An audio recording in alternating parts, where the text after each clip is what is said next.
Hey y'all, I have a crazy little mini album I wanted to share, and then just a little decorative project that I finished for my craft room. This is a little mini album that I made for my dear friend Roxy. You know her as Roxfur on YouTube. And this little mini is poking a little bit of fun at Roxy.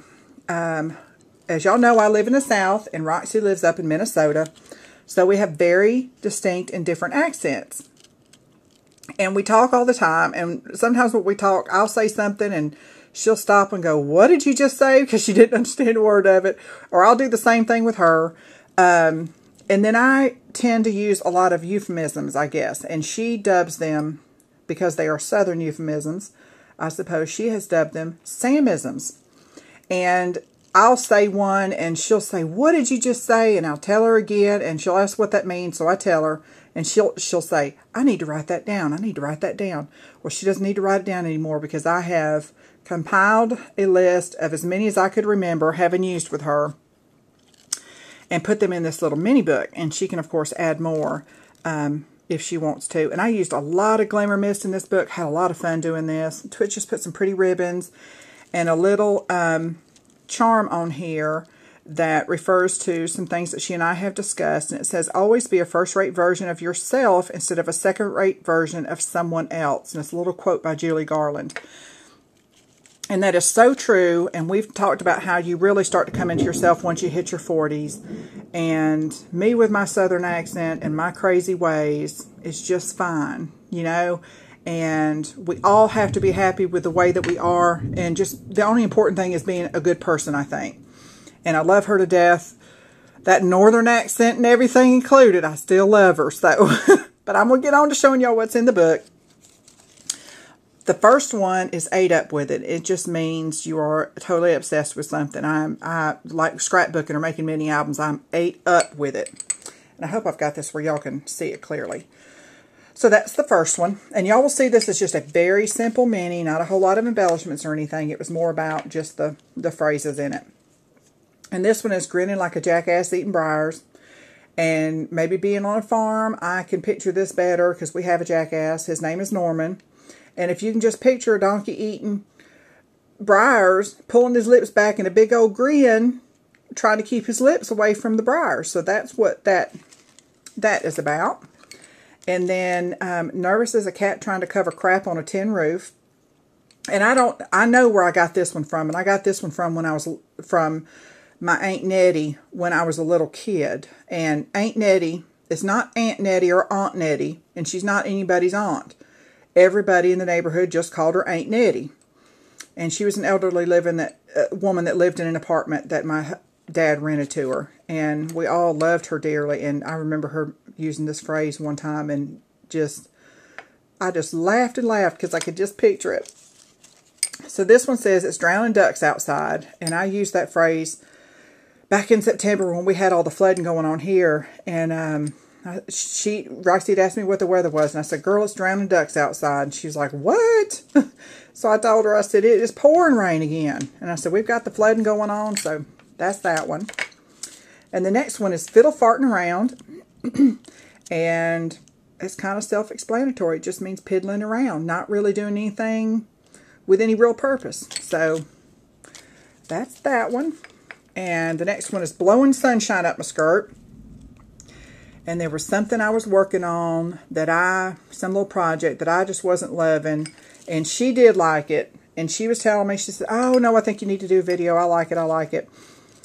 And I said, "Girl, you're just blowing sunshine up my skirt." But that's fine, because that's what friends do. They encourage each other. So that's just another form of saying that she was encouraging me.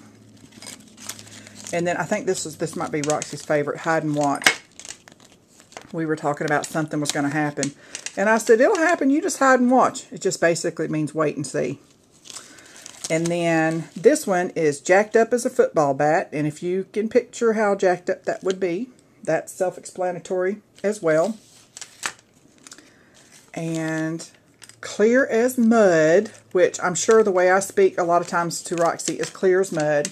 And, you know, we all speak with an accent based on the region that we were raised in, and apparently the accent that we speak with is determined by where we live from the ages of 2 to 6. That's the critical language learning period.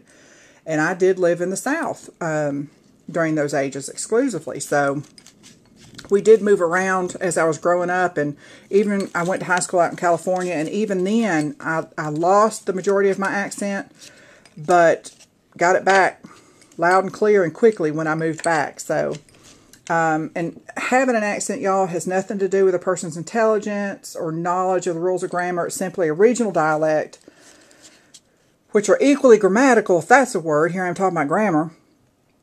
They're just simply slight variations in the grammar of a given language that characterize the region where the language is spoken, I guess you could say. So I know how to speak properly, but sometimes, you know, when you just relax and you're being yourself, and once you get past 40, it's fine to relax and just be yourself. So this one, and being myself, sometimes I guess I sound like a goat roping corn hick. So that explains that one. And that came from when Roxy and I were talking about doing the videos. She would do slideshows, but she wasn't doing videos yet way back then. And she said, I don't know, I've got such an accent. She's, you know, you worry that people won't be able to understand you. And I said, girl, I'm doing them, and I sound like a goat roping corn hick. So just poking fun at myself on that one.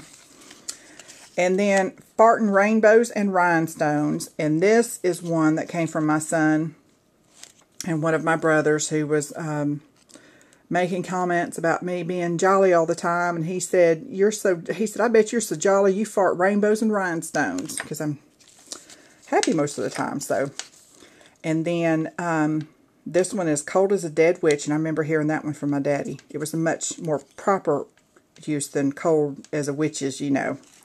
So cold as a dead witch, I always like that one.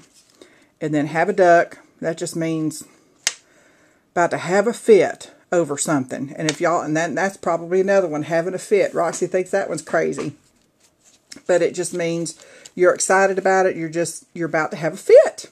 So that's what having a duck means. And then sweating like a fat girl writing her first love letter. And this one I added at the last minute because I had actually, this page was completely empty, this little tag, for Roxy to add any others that she hears in the future. But we were talking the other day, I was telling her it was hot here. It was up in the upper 80s. And she couldn't believe it because I think they were in the 50s up there. And we like to compare the differences in the weather. And I said, girl, that's the hot. I said, I was sweating like a fat girl writing her first love letter. So that's where that one comes from. And this, I did go ahead and leave the back empty so she can add some more to it. And of course, there's room on the pages where she can actually add some additional ones. But just wanted to share those with y'all, as well as I have shared them with her. And then the other little thing, and y'all don't tell her about it now, that's a secret. I'm going to post this video. I'm going to wait a couple days. So hopefully it'll get to her before y'all see this video. But if you see it, don't say anything. I want it to be a surprise. So this is the other little thing that I did. I found these little porcelain crowns at Michael's, and they were on sale for half price. So they were $1.99. And they were just white porcelain that I added some bling to dress them up. And I got one of them to put the little candle that, brie candle that Sherry sent me. And I'll show that in my next room tour video, part 3. You'll get to see it in its little holder. And then this one I did some little flower bling on. Oop, and I knocked one off. And then this one I use for my hot glue gun. It is absolutely perfect. Just sit it there. It doesn't tip over. If the hot glue gun drips, it peels right out. No problem. And I just blinged it up a little bit too. But just wanted to share those with y'all. And I'll see you with the next video. Thanks for joining me.